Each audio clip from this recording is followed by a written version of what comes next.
चलिए जानते हैं आज देश और दुनिया की सिलेक्टेड काम की और महत्वपूर्ण 25 बड़ी खबरों को सिर्फ 10 मिनट में। पर अभी तक आपने इस वीडियो को लाइक नहीं किया है तो लाइक कर दें और इस चैनल को सब्सक्राइब भी कर लीजिए।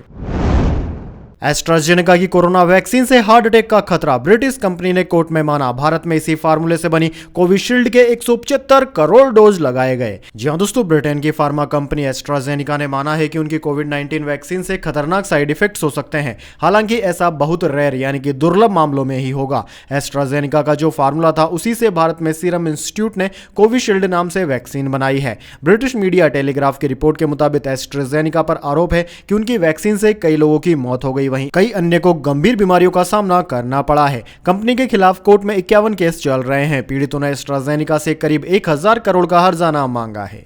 चलिए दोस्तों जान लेते हैं इसके बाद अगली बड़ी खबर।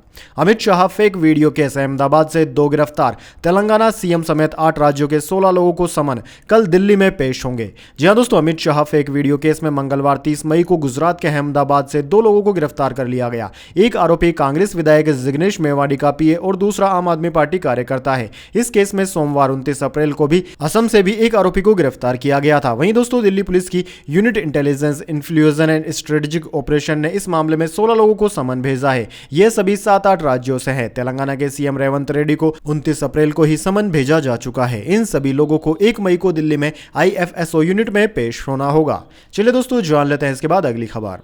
सुप्रीम कोर्ट ने पतंजलि से माफीनामे की ओरिजिनल कॉपी मांगी। रामदेव बालकृष्ण को अगली पेशी से छूट दी। IMA अध्यक्ष का मीडिया इंटरव्यू मंगवाया। जी हां दोस्तों, पतंजलि विज्ञापन केस में मंगलवार को सुप्रीम कोर्ट में करीब 1.5 घंटे सुनवाई हुई। जस्टिस सीमा कोहली और जस्टिस हसनउद्दीन अमानुतुल्लाह की बेंच में रामदेव और बालकृष्ण 5वीं बार पेश हुए। पतंजलि की ओर से मुकुल रोहतगी और बलबीर सिंह ने पैरवी की। उत्तराखंड सरकार की ओर से ध्रुव मेहता पेश हुए। वहीं दोस्तों, IMA भी आज की सुनवाई में शामिल हुआ। सुनवाई शुरू होते ही कोर्ट ने पतंजलि के वकील को ओरिजिनल माफीनामा यानी कि न्यूज़पेपर्स की कॉपी की जगह ई-फाइलिंग करने पर फटकार लगाई। कोर्ट ने कहा कि बहुत ज्यादा कम्युनिकेशन गैप है। चलिए दोस्तों जान लेते हैं इसके बाद अगली खबर। सुप्रीम कोर्ट का सवाल, केजरीवाल चुनाव से पहले गिरफ्तार क्यों? ईडी से कहा आजादी बेहद अहम, 3 मई तक 5 सवालों के जवाब मांगे। जी हां दोस्तों, दिल्ली शराब नीति केस में गिरफ्तारी और रिमांड के खिलाफ अरविंद केजरीवाल की याचिका पर मंगलवार को सुप्रीम कोर्ट में सुनवाई हुई। जस्टिस संजीव खन्ना और जस्टिस दीपांकर दत्ता की बेंच ने केजरीवाल की गिरफ्तारी की टाइमिंग पर सवाल उठाए। बेंच ने परिवर्तन निर्देशालय के वकील ASG SV राजू से पूछा, दिल्ली के मुख्यमंत्री को लोकसभा चुनाव से ठीक पहले ही क्यों गिरफ्तार किया गया? स्वतंत्रता बहुत महत्वपूर्ण है, आप इससे इनकार नहीं कर सकते। कोर्ट ने 5 सवालों के जवाब के साथ 3 मई को सुनवाई की तारीख रखी है। चलिए दोस्तों जान लेते हैं इसके बाद अगली खबर। डायनासोर की तरह धरती से गायब हो जाएगी कांग्रेस, राजनाथ सिंह ने कहा। जी हां दोस्तों, खंडवा में चुनावी रैली को संबोधित करते हुए केंद्रीय रक्षा मंत्री राजनाथ सिंह ने कहा कि पंडित जवाहरलाल नेहरू कहते थे कि हमारी सरकार बनी तो वह देश से गरीबी हटा देंगे। इंदिरा गांधी, राजीव गांधी और डॉक्टर मनमोहन सिंह ने भी यही कहा था, लेकिन किसी ने भी गरीबी नहीं हटाई। प्रधानमंत्री मोदी के नेतृत्व में 25 करोड़ से अधिक लोगों को गरीबी रेखा से बाहर निकाला गया है। वहीं उन्होंने कहा कि जिस तरह के से धरती से डायनासोर लुप्त हो गए हैं, वैसे ही धरती से कुछ दिनों में कांग्रेस लुप्त होने वाली है। मध्य प्रदेश के खंडवा में चुनावी सभा में उन्होंने यह बातें कही। चलिए दोस्तों जान लेते हैं अगली खबर। T20 वर्ल्ड कप के लिए भारतीय टीम का हुआ ऐलान, शिवम दुबे को जगह है। पंत सैमसंग विकेटकीपर, गिल और रिंकू सिंह रिजर्व प्लेयर के रूप में लिए गए। जी हां दोस्तों, अमेरिका और वेस्टइंडीज में 2 जून से शुरू हो रहे T20 वर्ल्ड कप के लिए भारतीय टीम की घोषणा कर दी गई है। BCCI ने मंगलवार को टूर्नामेंट के लिए रोहित शर्मा की कप्तानी में 15 मेंबर्स वाला स्क्वाड जारी किया है। इसमें 25 मई तक बदलाव किया जा सकता है। IPL में बेहतरीन बल्लेबाजी कर रहे संजू सैमसन और ऋषभ पंत को विकेटकीपर के तौर पर चुना गया है। पेस बॉलिंग ऑलराउंडर की कैटेगरी में हार्दिक पांड्या के साथ साथ शिवम दुबे को भी चुना गया है। शुभमन गिल और रिंकू सिंह मुख्य स्क्वाड में जगह नहीं बना पाए हैं। चलिए दोस्तों जान लेते हैं अगली खबर। प्रधानमंत्री मोदी ने कहा, कांग्रेस वाले मुसलमानों को रातों रात OBC बनाते हैं। जब तक मैं जिंदा हूं धर्म के आधार पर मुसलमानों को आरक्षण नहीं दूंगा।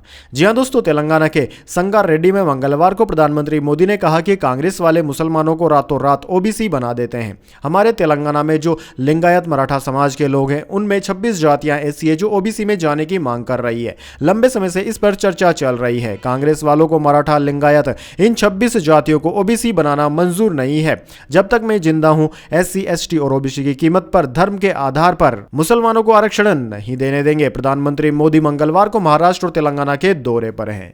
चलिए दोस्तों जान लेते हैं इसके बाद अगली खबर। आईएमए चीफ बोले भ्रूण की लिंग जांच से रोक हटे, गर्भ में लड़की की जानकारी मिलेगी तो पैदा होने के बाद उसकी जान बचा सकते हैं। जी हां दोस्तों, इंडियन मेडिकल एसोसिएशन के प्रमुख आरवी अशोकन ने कहा है कि भ्रूण का लिंग पता करने पर रोक लगाने से कन्या भ्रूण हत्या तो रुक सकती है, लेकिन इससे बच्ची के पैदा होने के बाद उसकी हत्या नहीं रोकी जा सकती। यह बात अशोकन ने न्यूज एजेंसी पीटीआई को दिए इंटरव्यू में कही। उन्होंने कहा कि आईएमए मौजूदा प्री कंसेप्शन और प्रीनेटल डायग्नोस्टिक टेक्निक एक्ट में बदलाव के लिए एक डॉक्यूमेंट तैयार कर रहा है। मौजूदा कानून भ्रूण के लिंग का पता लगाने के लिए प्रीनेटल डायग्नोस्टिक टेक्निक पर रोक लगाता है और ऐसा करने वाले डॉक्टर को जिम्मेदार ठहराता है। इसमें हमारी तरफ से एक सुझाव यह है कि क्यों न भ्रूण के लिंग का पता लगाया जाए और फिर कन्या भ्रूण की रक्षा की जाए। चलिए दोस्तों जान लेते हैं इसके बाद अगली बड़ी खबर। सौरभ भारद्वाज बोले चड्डा की आंखों की रोशनी जा सकती थी, कहा वे सर्जरी के लिए लंदन में हैं, ठीक होते ही भारत आकर कैंपेन से जुड़ेंगे। जी हां दोस्तों, दिल्ली के मंत्री सौरभ भारद्वाज ने बताया कि आम आदमी पार्टी के सांसद राघव चड्डा आंखों की सर्जरी कराने के लिए लंदन गए हुए हैं। राघव की आंखों में कॉम्प्लिकेशन आ गया था, मुझे बताया गया था कि यह बेहद गंभीर है और अगर समय रहते उन्हें ट्रीटमेंट नहीं दिया गया तो उनकी आंखों की रोशनी जाने की भी संभावना थी। भारद्वाज ने कहा कि मैं उनके जल्दी ठीक होने की उम्मीद करता हूं। जैसे ही वे ठीक हो जाएंगे वे भारत आएंगे और पार्टी के कैंपेन से भी जुड़ेंगे। तो दोस्तों यह थी अभी तक की तमाम बड़ी खबरें। अगर वीडियो आपको पसंद आई तो वीडियो को लाइक जरूर करें। धन्यवाद। वंदे मातरम। जय हिंद, जय भारत।